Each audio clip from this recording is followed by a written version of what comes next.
have hotel, motel tax that they pay and so forth. So you don't want to go too far with that. As far as the levy rate, to me, I've heard a lot of things. The levy rate has been flat for essentially the last 8 years, with a very, very slight reduction recently. The only way to reduce those taxes, the actual taxes you pay, mine are up 33% in the last 8 years, just from valuation increases by the assessor. But if you're going to lower taxes and talk about lower taxes, you got to reduce the levy rate. But it's not responsible to do that right now. We don't have the financial stability. We don't have the foundation in our finances to justify that. So I'm comfortable with where they are. I don't like where they are, but it's the right answer that they're where they are. We just don't have the ability to raise them or to lower them responsibly. As for TIF, we have a revised policy now that's much stricter than it used to be. We don't do residential anymore, and we're very careful about how we do the commercial end of TIF, and we have a rating system that's much stricter than it was before. Our awards are down to maybe a third of what they used to be. Even in the Green Tree Brewery, we even denied TIF to them, and that's an outstanding addition to our downtown. I don't think we need to pay businesses to come to this downtown anymore. That's what we really have to do, is limit TIF to extraordinary things. Thank you.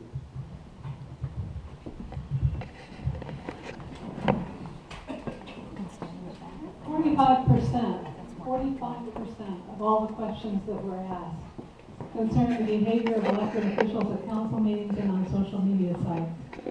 Questioners use terms like threatening, disrespectful, bullying, and name-calling.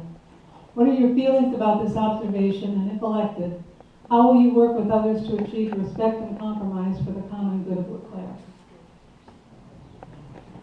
Start with Jesse.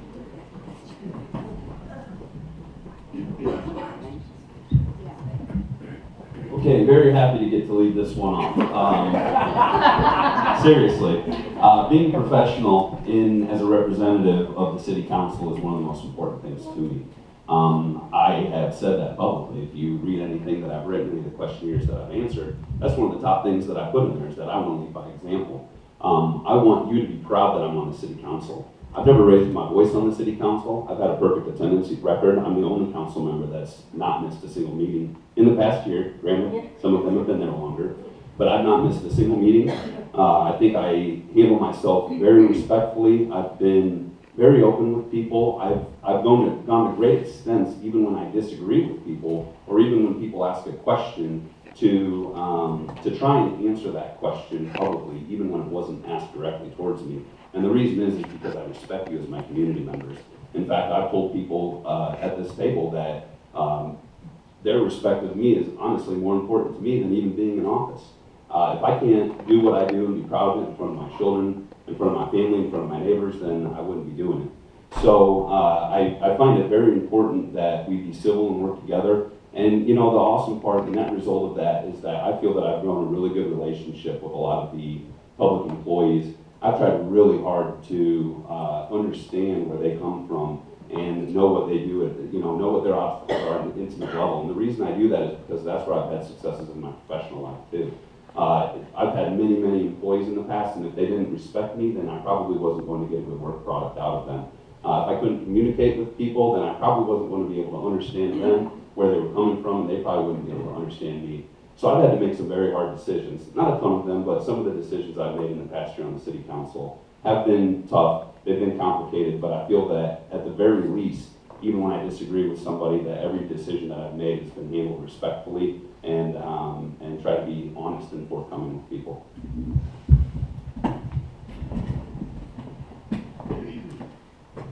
I agree with Jesse Anderson. The first thing we need to do is set an example. Fortunately, I grew up with 4 brothers, so I am used to getting yelled at. I handle it well. I react well.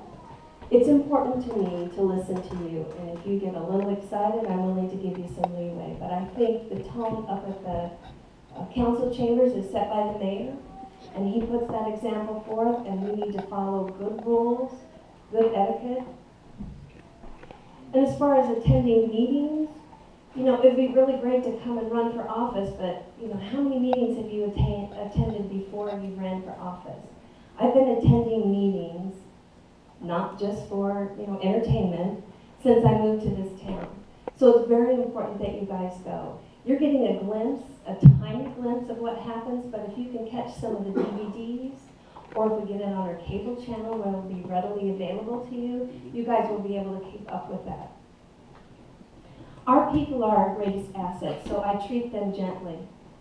I think that we need to create a culture of civic engagement, and I think that that only happens if you treat each other with respect.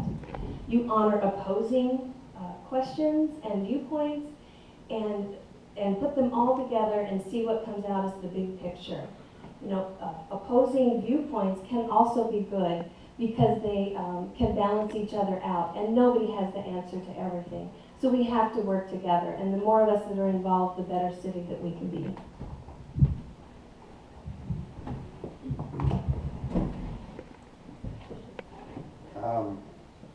I think you got to listen to folks.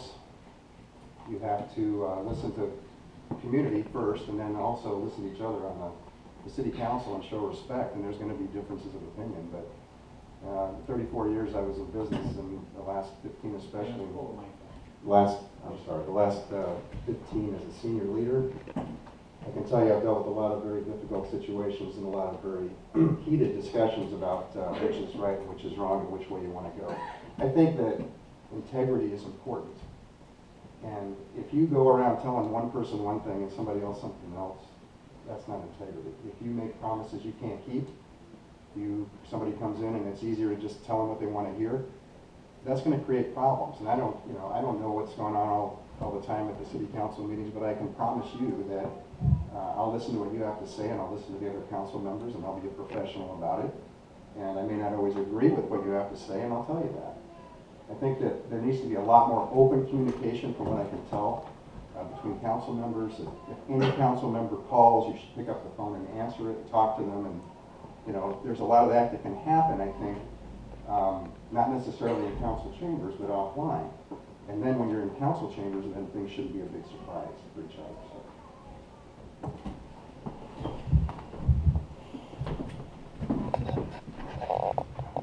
I got up this morning, I had an opportunity to kiss my wife goodbye, kiss my 3 boys goodbye. And of course they always tell me, Dad, God gave you 2 ears and 1 mouth for a reason. And I'm going to commit to everybody in this room and everybody in LeClaire that I'm going to listen first and talk second. It's very, very simple. I cannot understand where anybody's coming from if I already have a predisposition idea about your agenda. And I think that is a key component of what Dennis just talked about. Character is really defined about what someone does when no one else is watching. And everybody on city council needs to have the character, including the mayor, to be able to be approachable, to be kind. We might not agree, but that does not mean I can't listen, I can't understand, and take into consideration your opinion. It's critically important that we do not have the division that we have now in the city of LeClaire. That creates a very, very unhealthy environment. We will not see any growth. We will not see any development if we have an unhealthy city council, an unhealthy departmental staff, because we really need to work together to move the city in the right direction. We have a lot of hurdles to overcome.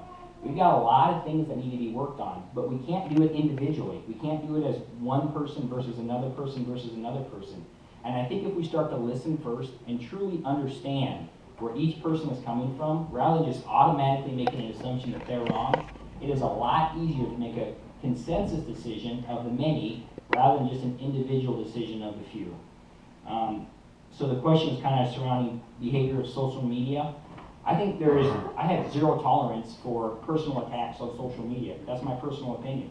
And I'll be very fair with you. I don't think that anybody in this room should be personally attacked on any social media regarding politics.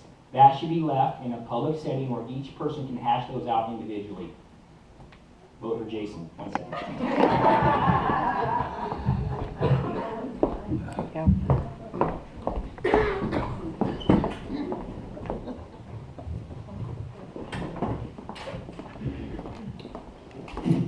There you go. I think the way to get at this problem is to have everybody in the council chambers respectful of everybody else, and that respect means You know, let's take an example of council members that need to make decisions for this city.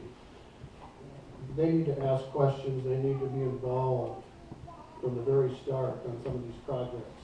They need to understand what's going on at the earliest possible point. They need to be involved so that they can provide input and they can get input back when they ask questions. It just seems like we have an environment now where sometimes people don't want to share what they've done to come to the conclusion they've done, but that's not fair to the other council members. They need to understand that. They need to be able to ask questions in an environment where it's understood that it's our job to do that. We just cannot do the right job if we're not willing to explain why we have a position and also to hear that from somebody else. If we don't do it that way, the decisions are not going to be what they should be for this city. It's just that simple. The social media thing, to me, has just been absolutely disgusting. And there's just no excuse for it.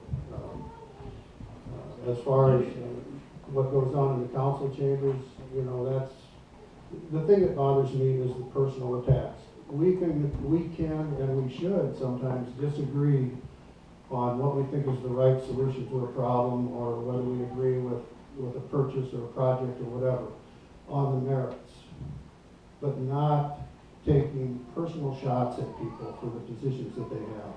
We need to respect that and accept the fact that everybody is really in this for the same ultimate result, the good of the city.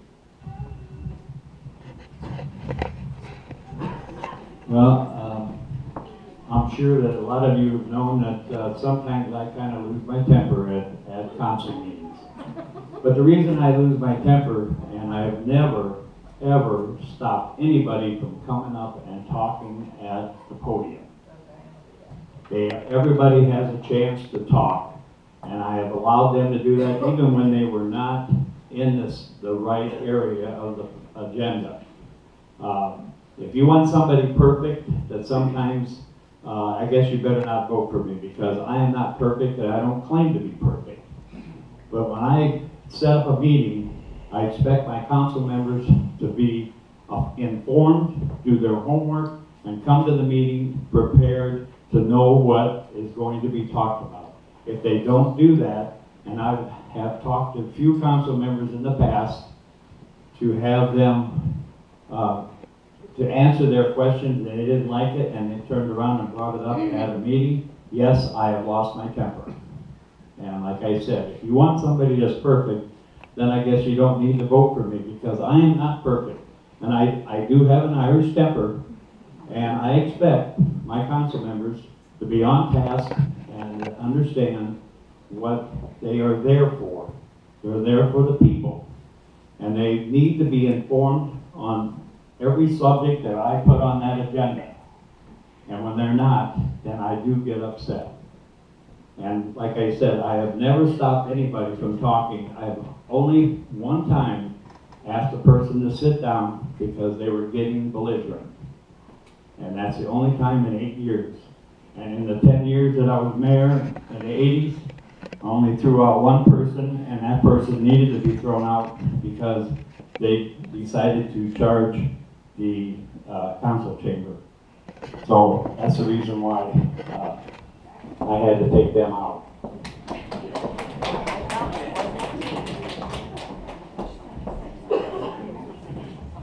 Well, we had a question about TIF, but we're going to forget about that because many people have already addressed that.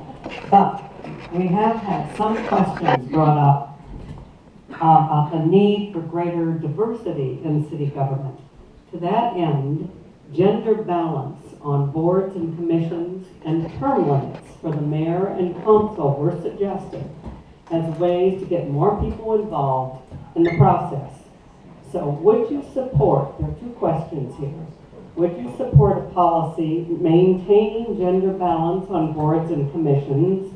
And if so, why? Or if not, why not? Second, do you favor term limits? And if you do favor them, what length of term would you support? That'll be Terry. Thank you. Isn't it wonderful that the lone woman up here gets that question? Yes. I am for greater diversity. I am especially working towards gender balance. I've already started to implement that in the Board of Adjustment and the Planning and Zoning boards. Typically in the city, that's been mostly white males serving on a seat in the board. And the ratio is an odd number, so it always seems to be 3 men to 2 women, that kind of thing. So what I've been proposing is that on the off year, when there's an odd male or female, that the following position be filled by the opposite male or female. The complaint has been there's not enough women to have volunteered, but that's not exactly true. The last time we had an opening on Board of Adjustments, I think 7 or 9 women applied for that position. And unfortunately, it was never even reviewed and automatically given to a man at that point. So what we're trying to implement is that equal balance, and then if you cannot fill it with a woman, then within 90 days, then you can then fill it with a man. So that's how we're trying to address the gender balance. Term limits. I haven't really thought about that one much. I've already got 4 years in, so there's 1 term. I'm going to be at least for 2 terms. You know, there's a point where the experience and the productivity that you've set, the pace that you've set when you're serving in an office, whether it's mayor or council, is important. So I don't know that we can necessarily legislate that unless we give a wide range of a term limit to accommodate that. And then we would then have to prepare for someone to step in and take that limit away from us and keep the ball rolling.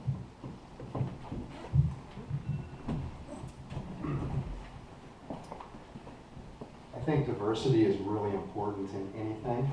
I think diversity is more than just gender, clearly, right? So it's race and it's just other schools of thought that are important as well as gender. I get really nervous. This probably isn't politically correct, but I get really nervous when you start talking about quotas in any kind of a group. I think that the risk there is you may end up with, to me, it always should be the most qualified person. I think you should always look at diversity in terms of gender and race and other areas to try, because diversity brings greatness to any group. You can't have all group think, for sure, but I guess I'd just be nervous about like setting specific quota numbers on any given group. That's just my honest opinion. Term limits, probably not a bad idea. I really don't have a specific idea what that would be. I prefer to have 1 term to begin with, and then maybe I can.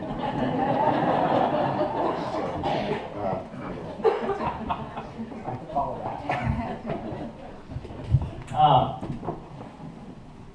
So 2 questions are gender balance, why not, and do I favor term limits? Do I favor gender balance? Absolutely. But that gender balance also comes with some commitment from the people. I mean, if you want to be on city council, you got to be involved, you got to come in. And I'm going to agree 100% with Dennis. It should always go to the most qualified person, regardless of race, regardless of sex, regardless of age. That person that is committing their personal time to make sure they make the very tough decisions, because I'm going to make 50% of you mad and 50% of you happy no matter what decision I make. So the most qualified person should always be the one sitting in that seat. So I'm going to agree with Dennis that we should not have a quota, but we should actively look to engage non-white males in the city, because that is the predominant that what we have seen in LeClaire in the last 10 years. So we need to make sure that we're being open, honest, and available to have that gender balance on council. Should we favor term limits? I don't know. I think that running a business, you have someone in some position for so long, they get complacent. They just go through the routine. So I actually am in favor of term limits. What that length is, I probably couldn't answer. I would say when they're sleeping during council meetings, I would probably say they've been on there too long. I would say we probably need a change. But we do have a need for greater diversity. And I do believe that the candidate that is in that position has got to be committed, because they're volunteering their time to make sure that they're available for each one of the citizens to make the right decisions for the community going forward. You're yielding, are you yielding your last 20 seconds? Okay. Vote for Jake.